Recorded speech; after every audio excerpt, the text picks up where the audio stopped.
While you go across the dungeon and keep dealing mediocre damage to the enemies, you may wonder, what is the highest damage possible in Fear and Hunger? And that's exactly what we're gonna do today, so make yourself comfy, take some chips, and enjoy how to reach the damage limit.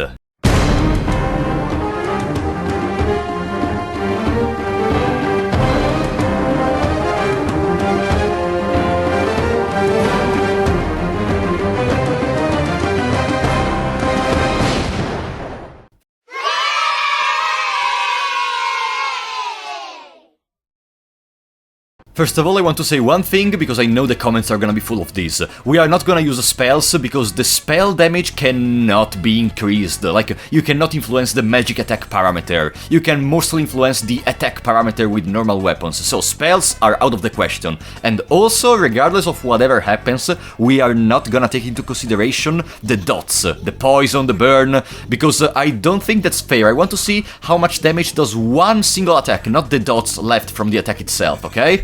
With these premises, we can start the game. In order to understand how to increase our damage as much as possible, let's start from ourselves, shall we? First of all, how do we influence our damage? The only parameter we can influence to increase our damage by the highest amount possible is the attack. How do we increase it? First of all, you may think Ragnvalder is gonna be the best pick, because while all the other starting characters have 30 attack, he has 40 attack, having a total 10 attack boost. But then you may remember there is the marriage created by fusing 2 people on a ritual circle, which has 50 attack, and then after that there is also the Abominable Marriage, which has a total of 70 starting attack. But there is a little inconvenience with the Abominable Marriage, which is Abominable Marriage cannot equip anything except some heavy weapons.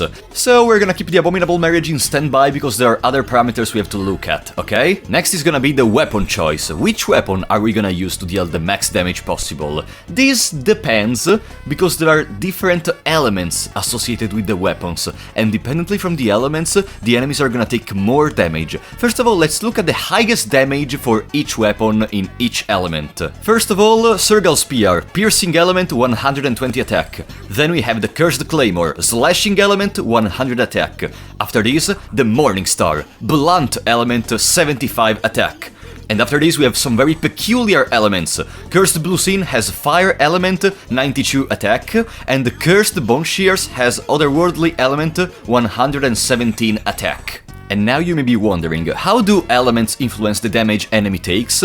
Basically, some enemies have a weakness, an element from which they take more damage than usual. And now, let's look at the enemies which suffer the most from the elements. First of all, we have the Butterfly, which is gonna take 25% more damage from slashing attacks. Then we have the Lizardman, it's gonna take 20% more damage from blunt attacks. After this, the Scarab, still 20% more damage, but this time from otherworldly attacks.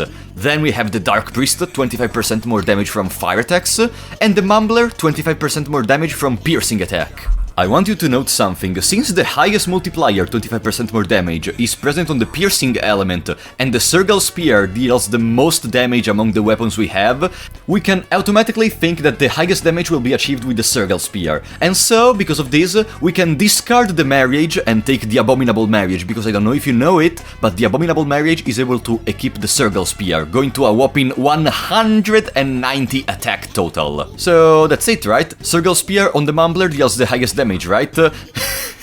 No, we are not even halfway there. There are a lot more things we have to take into consideration for this formula. And in order to make you understand, I want you to look at the Cave Mother. Cave Mother only takes 20% more damage from piercing attacks, but this is gonna be the monster we're gonna use for our damage. And why?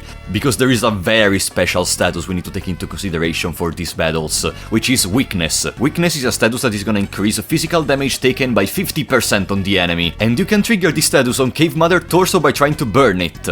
And before you ask, no, the Mumbler cannot receive this status, and that's why we are gonna do our damage on the Cave Mother. Now we found our best weapon and our best enemy. Are there other multipliers we can add to the mix? Yes! We can first of all get ourselves a Brown Vial, which is gonna increase our attack by 50% for 5 turns, and also give us permanently for the battle an extra turn. And the extra turn will be essential for the next step, which is getting the worst skill in the game, Bloodlust. Bloodlust gives a 50% attack boost, but if you get attacked, it's gonna get removed immediately.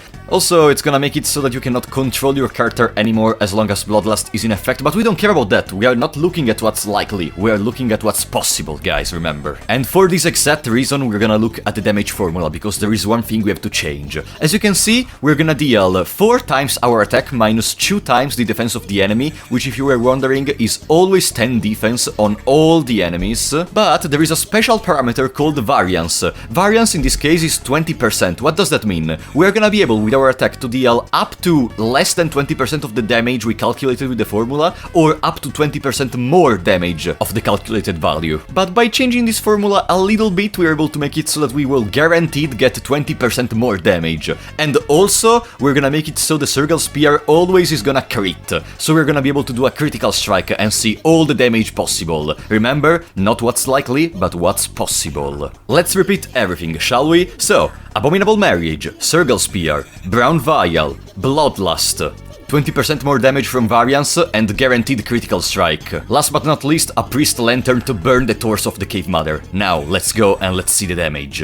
In order to make it easier for my character to aim properly with Bloodlust, I'm gonna remove the legs of the Cave Mother in order to have better maneuver.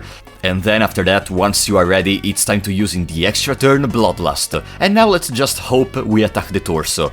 The damage is already quite good. Let's see how does it go on the torso. Come on! Bring it!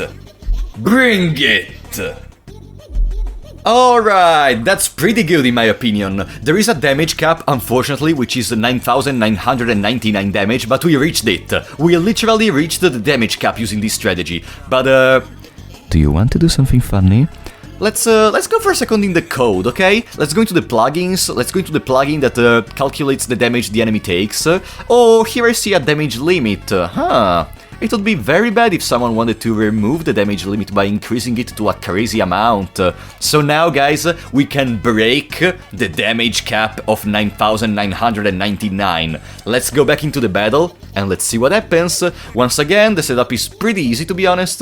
Like, you just have to be careful about the cave gnome. But apart from that, I also wanted to use a defense stance, because in that way, there is no way the Cave Mother is gonna break my arm and potentially remove the Circle Spear from my equipment.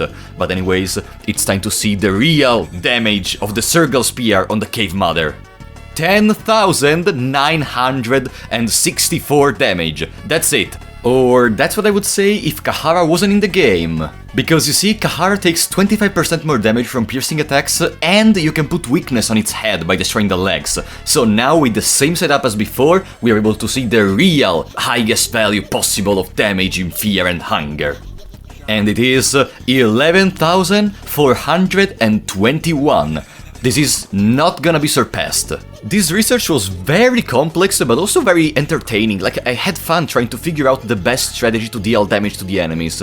But I think we can be pretty happy by having overcome the literal damage cap possible in the game. I wonder if that's a default option, or if the developer really set it to 9,999 to not overcome it, but we will never know. So I guess I'll see you next time. Wait a second. Wait a second. Is there something more?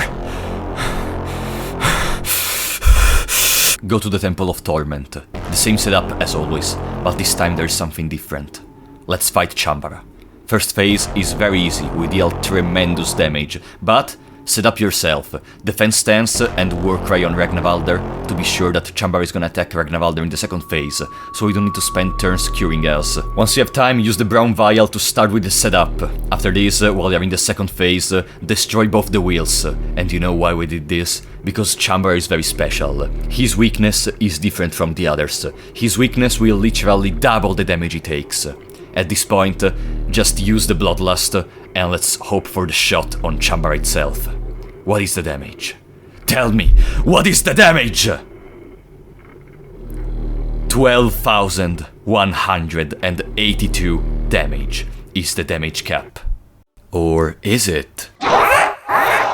You see, I said that the Abominable Marriage was the best choice, but that's not true.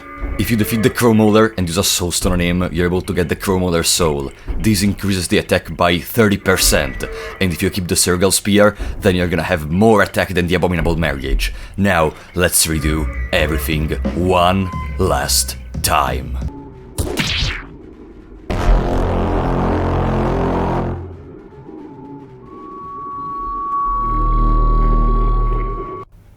14,170 is the maximum damage.